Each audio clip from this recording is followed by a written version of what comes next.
What are Oasis doing? Can you imagine being in potentially right now, still the coolest band in the world and not doing it because you're in a mard with your brother?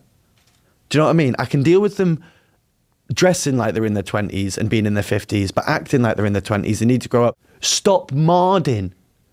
They're like men of the people. And they're sat around in like Little Venice and Highgate, like crying over an argument with their brother. Grow up. Headline Glastonbury. And I say that because they're the best band ever. Yeah, and I would love to see that too. I would die in an Oasis gig.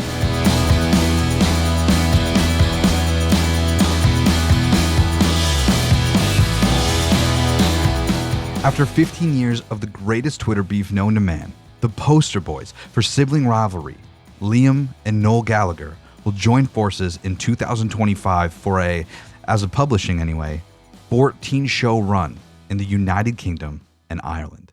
In March 2023, Noel Gallagher said, quote, "I will say, and I've said it 1,000 times, if Oasis hadn't reached their potential and there was something left to do, it would be different. But I just don't see what the point would be. It would make a load of money. I have a load of money. To do some monumental venue, I've already done them. It's just not something that appeals to me. Now, that's not saying in 10 years' time it won't appeal to me. 10 years, 15 months, it's all the same.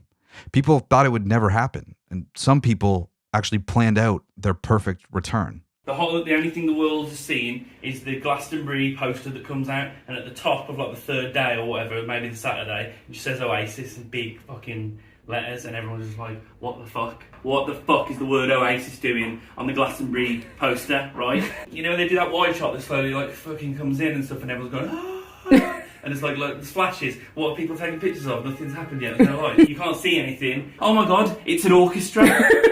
Why is this an orchestra? This happens, but at the exact same time, right? The Morning Glory comes in, you know, that opening lick, but it's not guitar, it's a fucking 100-piece orchestra, and it just goes, dun, dun, dun, and then it stops, lights go down, and everyone goes, oh, fuck me, fuck! Flashes.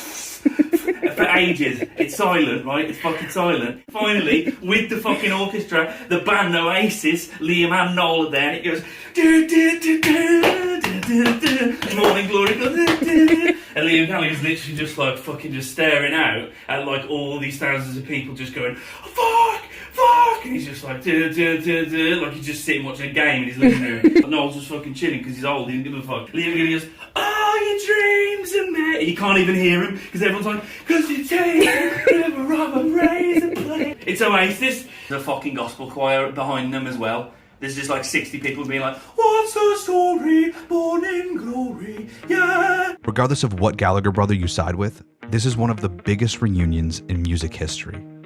But will it survive? Oasis started in Manchester, England in 1991. Noel was originally not in the band, and actually, neither was Liam. Liam joined a band called The Rain, which was a band consisting of all the other original members of Oasis and a singer that they weren't too happy with. The Rain sacked that singer, and Liam was asked to join the band, which obviously he did, but not without suggesting a name change to Oasis.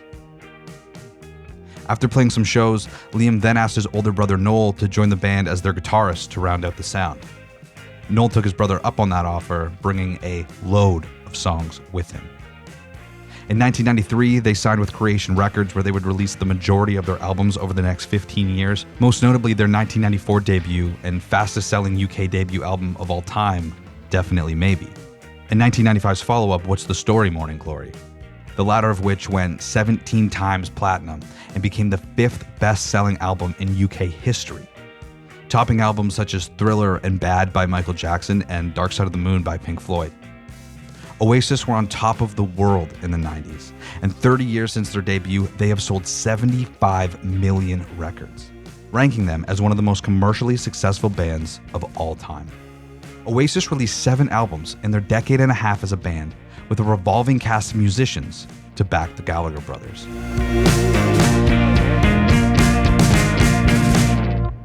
Everybody loves hearing stories of bands infighting. Metallica made a whole documentary about it. I was running this morning, thinking about seeing the incident. The word fuck just comes up so much. Fuck! Fuck! Fuck! See? Fuck! Fuck! Fuck! Then made their worst record just to drive the point home. But Oasis, it's like their whole thing. He bought this new sound system, and I'd been out drinking, like about 15, and I'd maybe a little too many sherries, and I'd come in, and I'd had a spliff as well, and my fucking room was spinning. I've got up out of the bed, I've gone like that on the fucking wall. Where's the fucking light switch? Right. And I couldn't find the light switch, and I thought, oh fuck it, I'm just gonna have to go, man. So I just whipped it out, pissed all over his fucking new sound system, and all you could do, and he's gone like that. What the fuck are you doing? I was like, I was just having a fucking piss in it. He's on me fucking new fucking stereo. I was like, yeah, it's all right, he'll fucking try, won't it? Oh my God.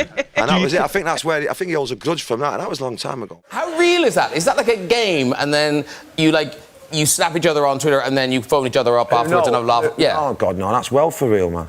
Is it really? Yeah.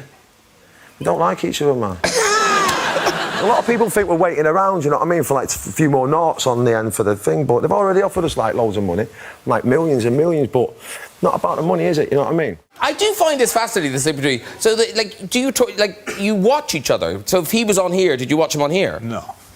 Oh, so but he watches you. Oh, he's obsessed. You'll be watching this now. Can we all say hello to him? Where is he? What camera's on there? There you Hi, go. Liam.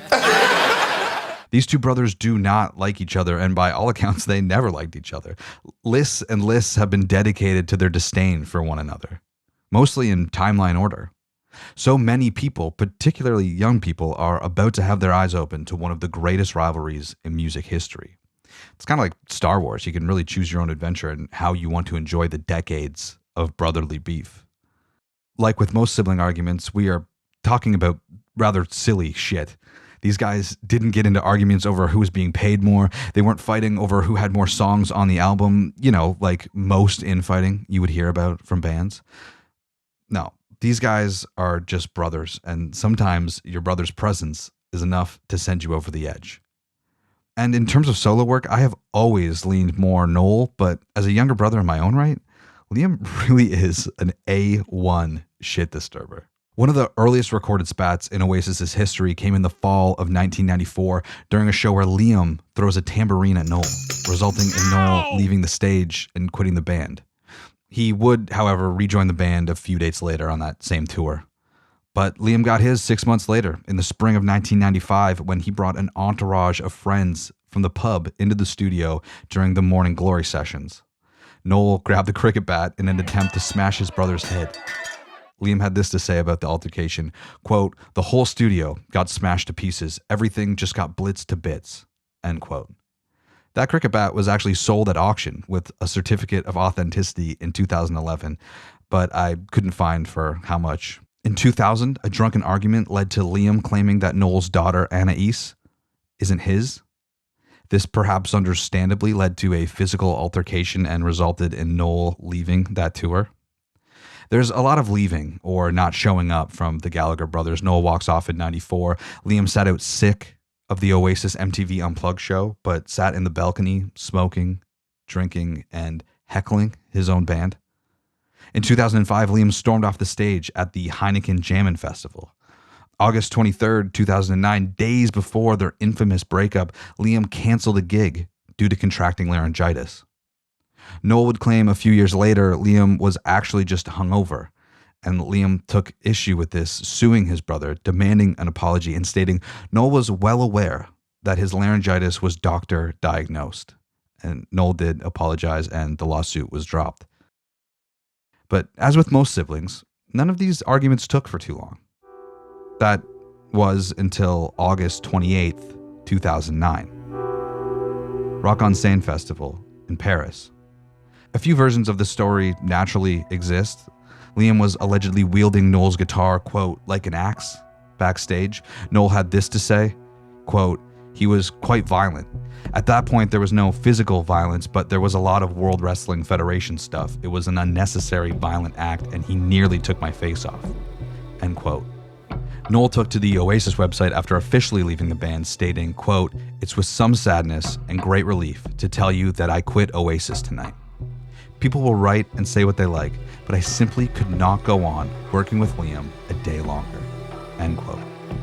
Other reasons for the breakup include Noel not allowing Liam to advertise his clothing line Pretty Green in the festival program, and Noel later told Radio X that it was due to Liam and guitarist Bonehead arguing over a leather jacket backstage.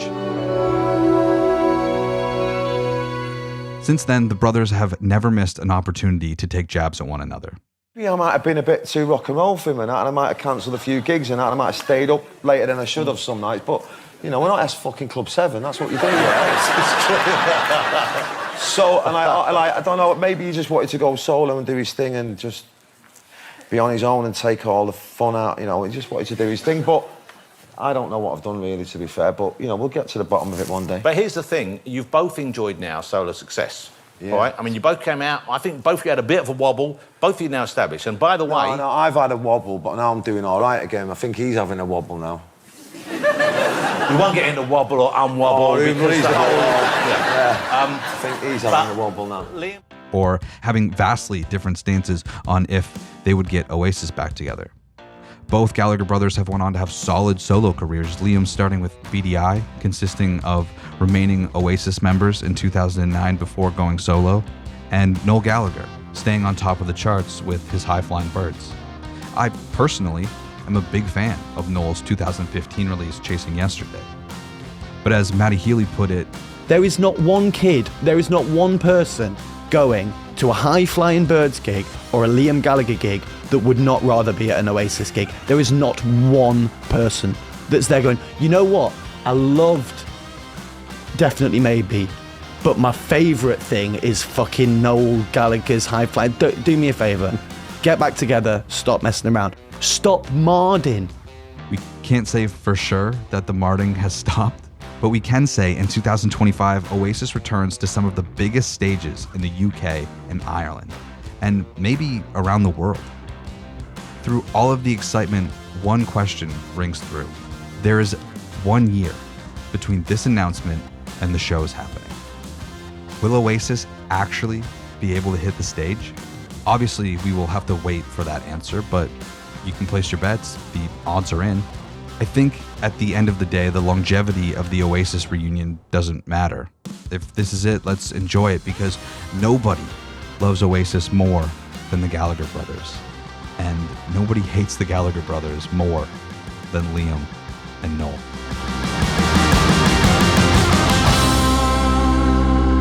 Are you excited about the Oasis reunion? Are you hoping for shows in North America? It looks like they might be announcing that. Are you hoping for a new album? Or are you here because you hate Liam and Noel? I think Oasis as a concept, is greater than even the music that they create. I'm an Oasis fan. I think that this is very cool, but I also think that it's hilarious that these guys, they believe they're God, man, and I think that that's very funny. I think it's relatively harmless. But let me know what you think. Oasis reunion, good or bad? I think regardless, man, we are in for some good clips. Anyway, thanks for hanging out. Shiny side up.